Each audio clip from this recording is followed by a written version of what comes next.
I tend to gravitate towards people that are able to do extraordinary things.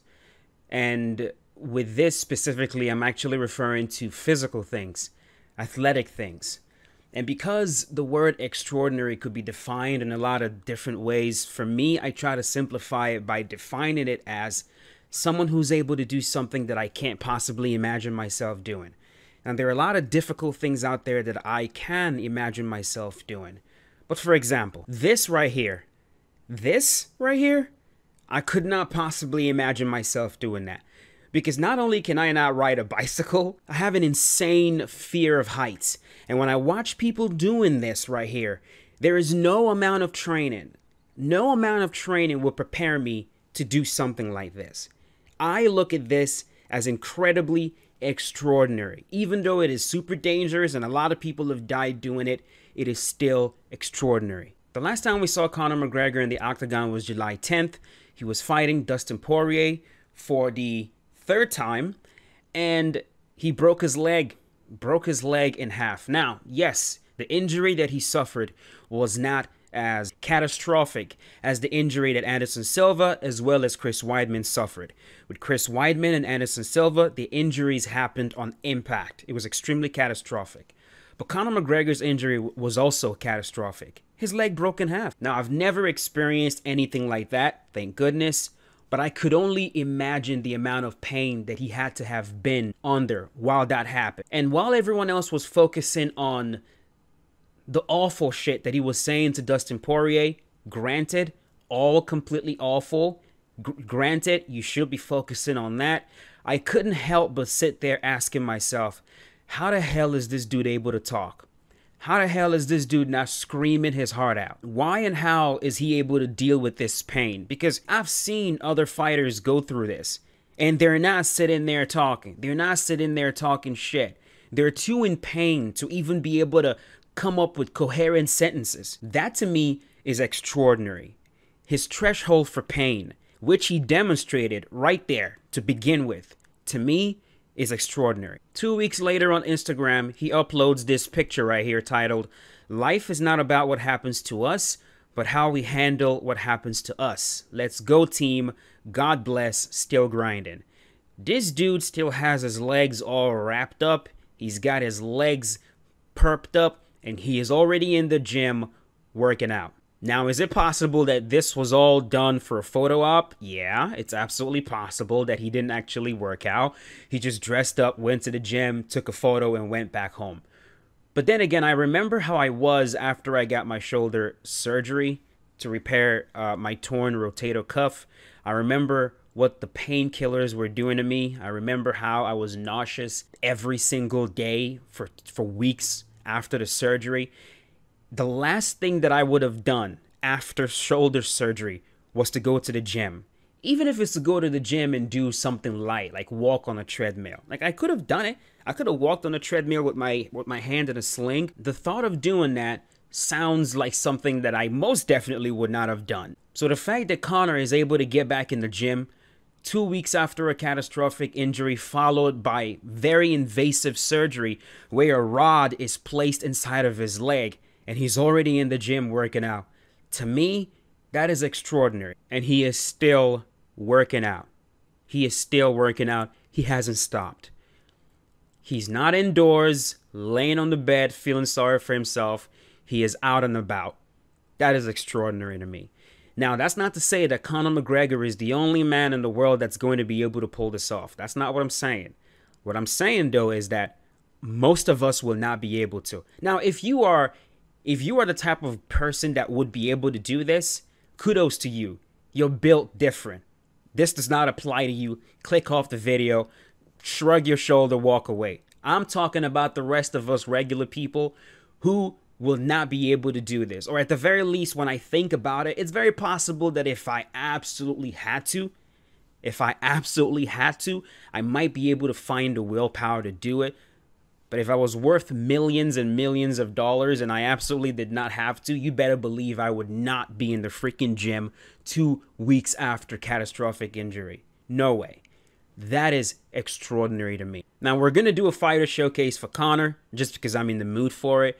But the reason why I wanted to start this showcase off this way is because a lot of times people ask me, dude, considering all the awful things that he has done, why the hell are you still a fan of him? Why do you still look up to him? One, I don't look up to any single fighter. I've made that clear before. For me to be able to look up to anyone, I got to know them personally. They have to have affected my life in a very personal way. Conor has not affected my life in a very personal way. But I remember shortly after the injury, someone on Twitter had mentioned how Conor McGregor is like a character in a movie that you want to root for. A character in a movie that does something to you, that motivates you in a way. A character in a movie, it's not a real person. It's not someone that really affects your life in any way, shape, or form. But they do something to you emotionally, move you emotionally because of their actions, because of their tenacity, because of the fact that they keep going, even through injury, even through ups and downs. They're still able to keep pushing. That is how I look at Conor. I look at him as a character.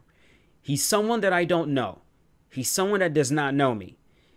The truth is, he doesn't affect my life in any way, shape, or form. If I never knew who Conor McGregor was, if I never heard about him, my life will still be exactly as it is. He's not an important figure in my life, like my dad or my uncles or my friends. So no, he's not someone that I absolutely am enamored by, but he is someone that I can look at through all his flaws, through all the crazy, insane, and awful things that he does. Someone that I can still look at and say, you know what? Does the guy do some crazy shit? Yes, he does. Does he say crazy shit? Yes, he does. Has he crossed the line and insulted people's wives, their religion, threatened to kill them? Has he done all of those things? Assaulted people, multiple sexual assault accusations, all of this, yes. But that still does not change the fact that the man does extraordinary shit. He does. He absolutely does. You can acknowledge the fact that he has done awful shit, and you can also acknowledge the fact that he has done incredible stuff, extraordinary stuff.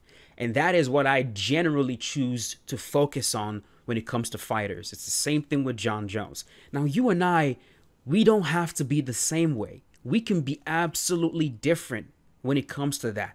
That is okay, man. We don't have to look at people the same way. You could completely despise him and not give him credit for anything whatsoever that he has ever done because of the bad things that he has done. That is completely fine. I'm not going to be the one to tell you how to look at people. Personally, I tend to look at people as a bit more nuanced. Nothing is too black and gray. No one fits into a single box where you can say, this is who this guy is. We're all chaotic. We all do awful shit. And we also do good from time to time. And with Conor, I choose to look at him like that. And I choose to allow myself to be motivated here and there by the extraordinary things that he does. And for this one, the way that he's handling this injury, I've never seen anyone do it this way. I've never seen anyone just pick up and go like he's doing right now. And I find that to be absolutely, once again, extraordinary. Now, if this intro did not completely turn you off and make you want to dislike the video, let's go do a fighter showcase then. So here we go, right on time. My man picked Jose Aldo. We're going to run with Conor. This is the Conor McGregor, the legacy kit for Conor McGregor. We're going to face Jose Aldo. It's possible that the fighters that we're going to face right now, just considering the fact that it's a brand new season, a lot of these fighters might not be the best players. Well, a lot of these players might not be the best, but we're still going to see if we can. I'm honestly speaking, man, Conor is not. He's not one of my favorites to use in the game, just because his character does not feel as fluid. He doesn't feel as fluid as I would like him to. So I can literally say that I'm not very good at using Conor. To be honest with you guys, I would much rather use Jose Aldo. So here we go here. Especially because with Conor, like, there's a specific way that players tend to use him. They kind of use him like he's Dustin Poirier. It's like a lot of combinations, very aggressive with combos. and I don't quite know how to use Conor like that. When you guys see me use Conor, I tend to use him like I use Jones or like I use Israel. So I will do single strikes from here to single strikes here and there. And then I also try to see if I can pull off some of the stuff that Conor has done in real life. Like when I'm facing Jose Aldo using Conor, damn. See that? I always try to see if I can get that backwards moving cross or a hook. Send him back. Teep. There's an uppercut.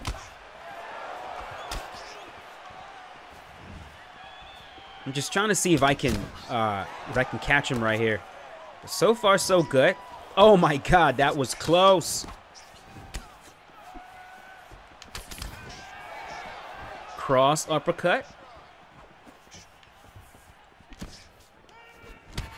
Send him back. This dude is actually making this fight fairly competitive. He really is. He's catching me with these 1-2 combos.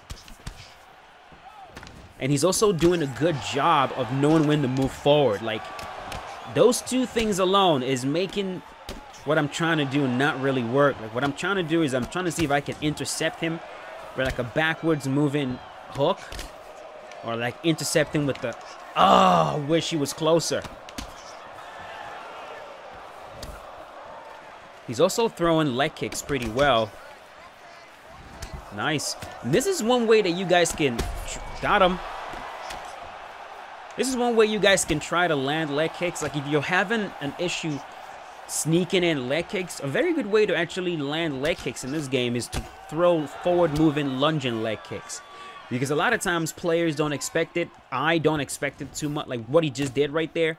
Those are very, they're very, they work. They really work. Like, don't always try to end your leg kicks after a combination. Like, if you throw a jab and followed by a leg kick, a lot of players expect that. They expect that you're going to throw jab leg kick, especially if you're using Jose Aldo or Edson Barboza.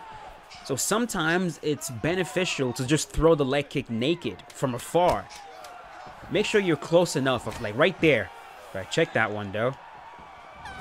Got him. Yeah, throwing your leg kicks like that from time to time, you're going to find that you're actually going to land more leg kicks if you do that. Again, don't make it the only leg kick that you're throwing. I'm saying from time to time, occasionally. Sneak those in. Thank you. Rock them again. Sit him down. Trying to intercept him with the cross. There it is. 1-2. Oh, excuse me. Got a hiccup. Got a hiccup. Excuse me.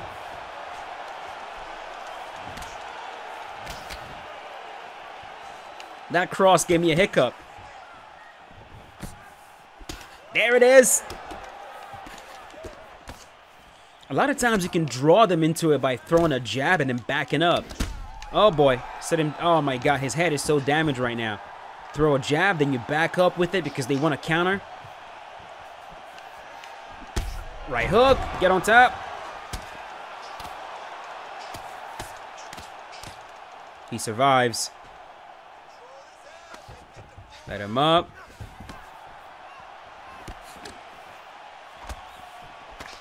Come on, man, give me that. He's not coming at me like I want him to. Ah! Oh. It was a good finish. It was a good finish, but it's not the finish that I was hoping for, man.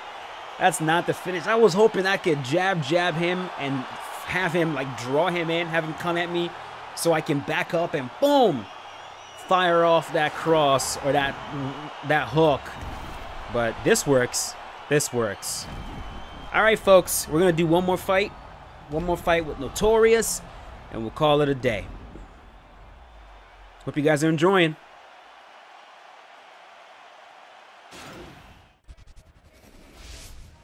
Okay, man, I'm actually considering not even using that intro that I just freaking recorded, because, man, Conor is so hated right now by so many people that it's like any nuanced opinion about him just turns people off completely. So we'll see. I don't really want to alienate some of you that don't like him, but you know, I kind of have to be honest about my thoughts.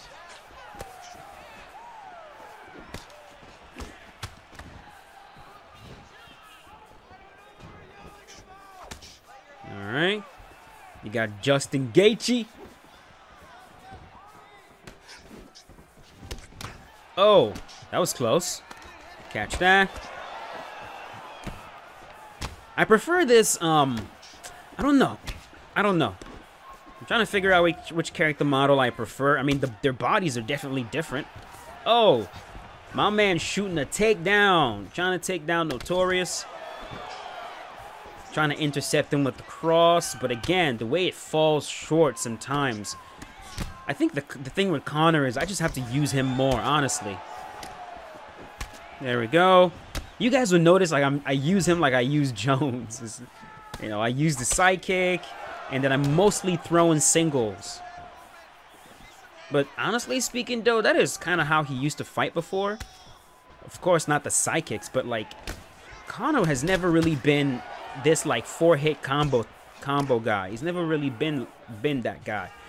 Of course, when he hurts you, he can tee off on you. But for the most part, he's a very slip counter, pull counter, jab straight, cross, single kind of striker. I was actually trying something else, and the Rolling Thunder came out. Oh, by the way, if you guys are wondering when the hell Conor McGregor hit the Rolling Thunder, in his fight against Max Holloway, he hit that Rolling Thunder and then took down Max Holloway. So, it's a very odd move to see him do, but I believe he has only actually done that once in his career. This was featherweight version of Conor when he was still exploring karate and trying to add as many weapons to his arsenal as possible. Before he went all boxing heavy.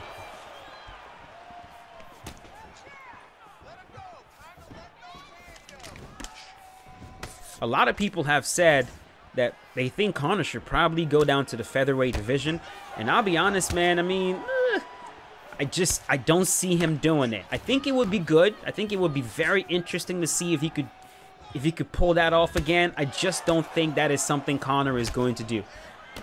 To him, he would look at that as blocked him. He would probably look at that as like a downgrade, trying to run. No. Especially because that is a weight class that he captured, a weight class he conquered. I mean, he knocked out the champion in 13 seconds, so it's like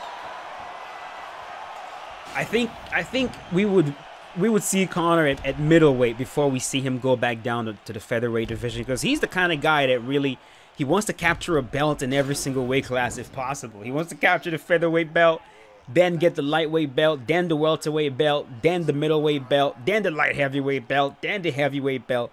This is, I guarantee he's thought about it at least once. Like, damn, imagine if I could do that. Move up every single weight class and get a belt and then become a legend. All right, respect to you, respect to you. Of course, that is an abysmal thing to try to do. He'll most likely never be able to do that, even in his prime. But I think at the very least he would have been able to capture the welterweight belt. Especially when Tyron Woodley was champion. What are you doing, bro? What are you doing? Not against Usman, though, but against Woodley, I mean, he took me down. I could see how Conor could beat Woodley. Especially with Tyron and his backing up against the cage thing that he does all the time. Dude, can you please let me get up? What the fuck? That's it. You're not passing. What the hell? To the body.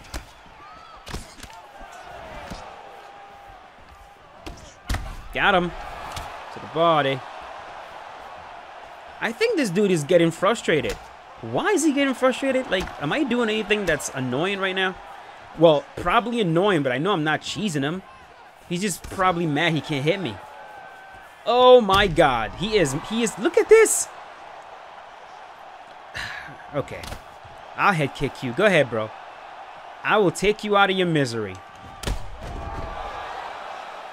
That is weird. I just realized all of a sudden, like, this dude he's getting frustrated. Why? Like, dude, I was so busy talking, I wasn't realizing if I was cheesing him. I don't think I was. I mean, I was just striking. I guess he just got mad he wasn't able to touch me. Head kick. That's it. Sometimes they quit like that. They just start bobbleheading all over the place and just let you finish them. You know? At least have the dignity to quit out the match properly. At least have the cojones to quit out the match properly, as opposed to standing there and bobbing your head over and over again so that I can just finish you. Next time, just quit out the match, okay? Next time, quit the match. Anyways, that is it. Hope you guys enjoyed the video. This was fun to make, it really was. And leave a like if you did. And I will see you guys later. As always, stay safe. Peace out.